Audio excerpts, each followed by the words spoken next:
வணக்கம். கள்ளச்சந்தையில் மது விற்பதை தடுக்க வலியுறுத்தி சாலையில் ஒன்று திரண்டு அரசு பேருந்தை சிறைப்பிடித்து மறியலில் ஈடுபட்ட பெண்கள் போக்குவரத்து பாதிப்பு.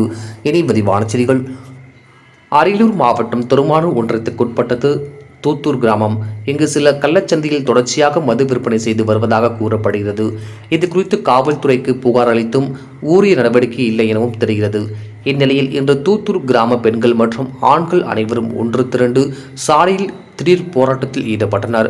மேலும் 100க்கும் மேற்பட்டோர் தங்கள் ஊரில் கள்ளச்சந்தையில் மது விற்பவர்களை உடனடியாக காவல்துறையினர் கைது செய்ய வலியுறுத்தியும், இனி தங்களது தூத்தூர் கிராமத்தில் எவரும் கள்ளச்சந்தையில் மது விற்பனை செய்யக்கூடாது என வலியுறுத்தியும் போராட்டத்தில் ஈடுபட்டனர். அந்த வழியாக வந்த அரசு பேருந்தின் சிறைப்பிடித்து போராட்டத்தில் ஈடுபட்டனர்.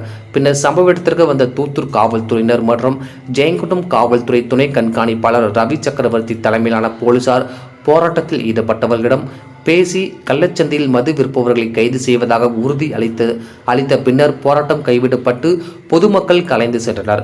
கள்ளச்சந்தையில் மது விற்பவர்களை கைது செய்ய கோரி பொதுமக்கள் ஒன்று திரண்டு சாலை மறியல் போராட்டம் நடத்தியதால் தூத்தூர் கிராமத்தில் பரபரப்பு ஏற்பட்டது. டிஎன் செய்திகளுக்காக அரியலூர் மாவட்ட செய்தியாளர் SP ரவிச்சந்திரன்.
என்னடா